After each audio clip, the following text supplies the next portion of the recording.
incredibly beautiful hotel room that I still can't believe we're staying at. Look at the view.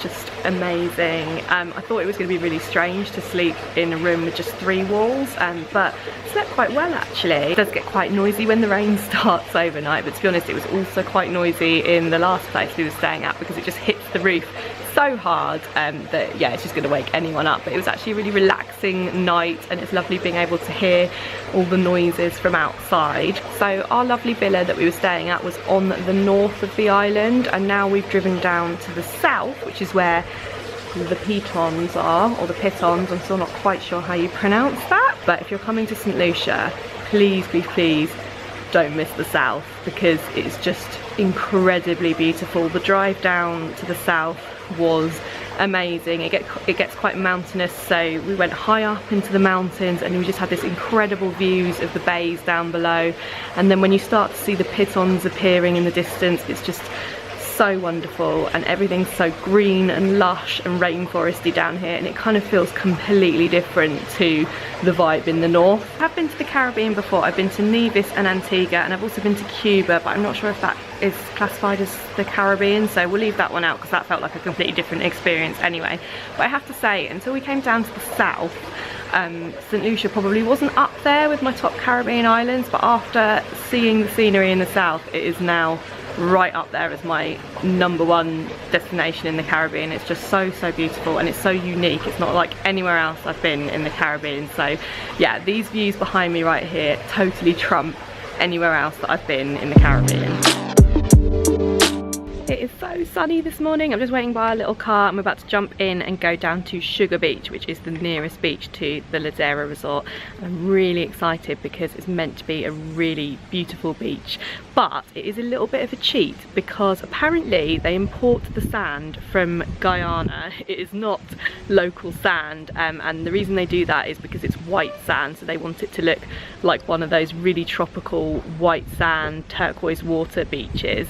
So I'm sure it's going to be really pretty, but it is funny to think that it's a bit of an artificial beach really. Here we are on Sugar Beach. The water looks really nice.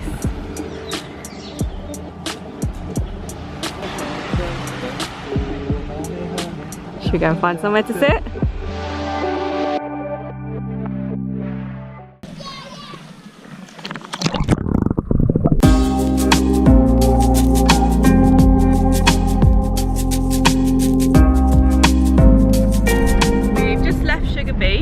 Which was really nice. The water was incredibly clear. We did some snorkeling, which was kind of nice and unexpected. We weren't planning to do that, and I don't usually do snorkeling because I get a bit panicky in deep water, but yeah, it was good.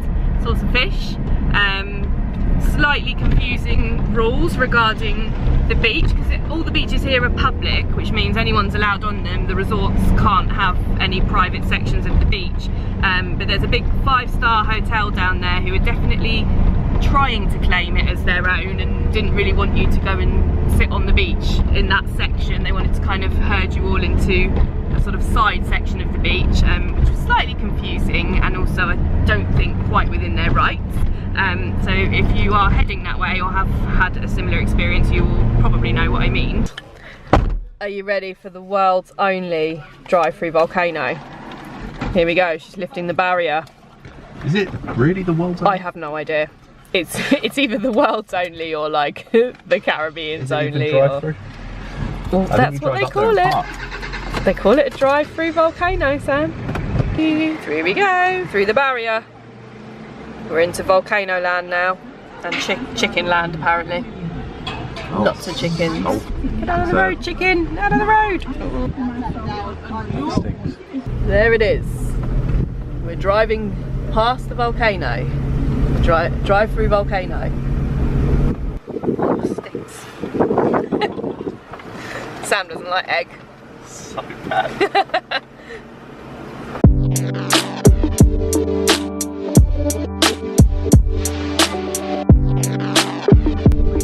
The volcano, and I apologise for being slightly misleading.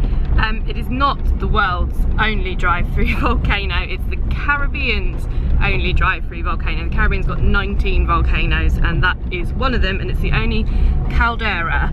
And the reason they call it a drive-through volcano is because the town of Sulphur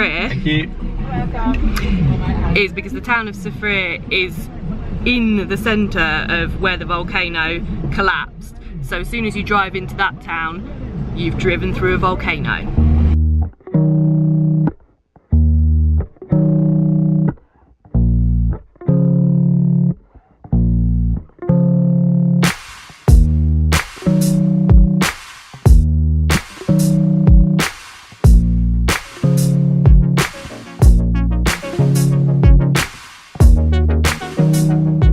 Good morning, Sulphur. That's how you pronounce it, isn't it? Yeah. We have just done the Piton Nature Trail, which was a really good elevated view of the Pitons, and also got to learn some good facts about the local fruits and plants and flowers that grow around here in St Lucia.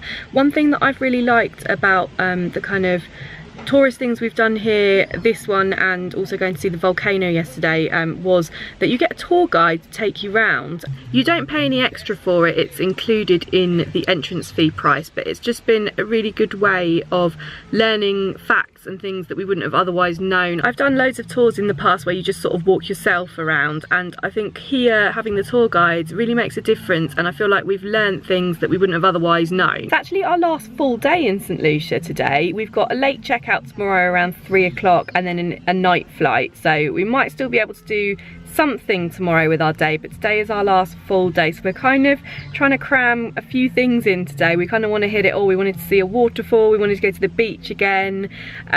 It's quite difficult because we've only had 3 days in this area of St Lucia, and we wanted to make sure we were relaxing and not doing too many things, so we've had to really pick and choose what we wanted to do. There's definitely a few things that if we came back would be on my list to do.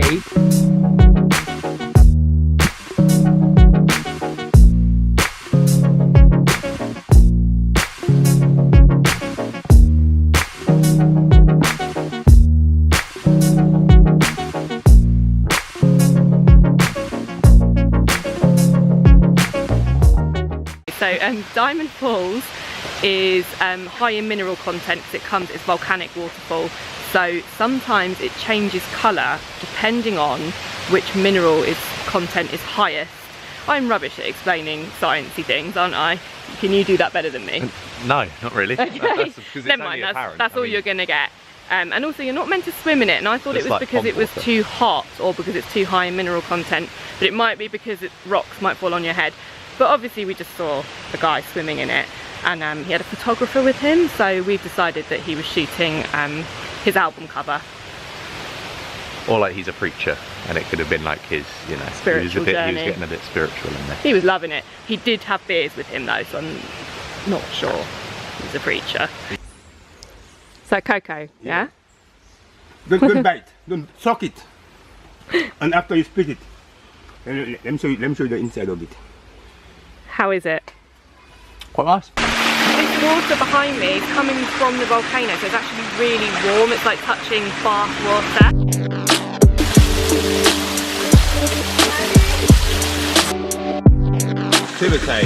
Take 2. I feel younger already. Oh yeah, it's the fountain of youth apparently. So we're all expecting to feel a whole lot younger very soon.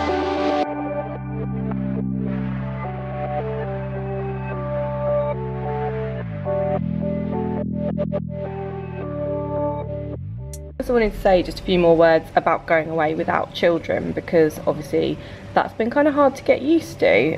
Well, I say that, it's been kind of easy to get used to. I find most of the anxiety happens before I go away and I wonder how they're going to cope, and then while I'm away they just seem to be fine, and when we get pictures of them or we talk to them on the phone they seem absolutely fine.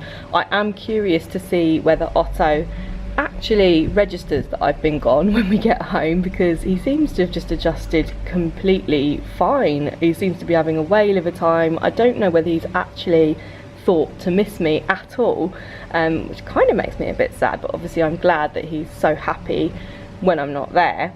Obviously they've all been really ill this week. They're actually still ill. Arlo's on, I think, his 6th day of sickness, and all 3 of them have had this tummy bug and passed it on to the grandparents. So I don't think we're going to be getting to go away again anytime soon, and that has made me a little bit guilty that I'm not there, because I've never been away from them when they've been sick before like that, and I'm always the one that kind of helps them with it, and especially it was Otto's first time being poorly, so I do feel a little bit bad about that. But now they're kind of coming over, they're getting over it now, so I've kind of also gotten over it a bit.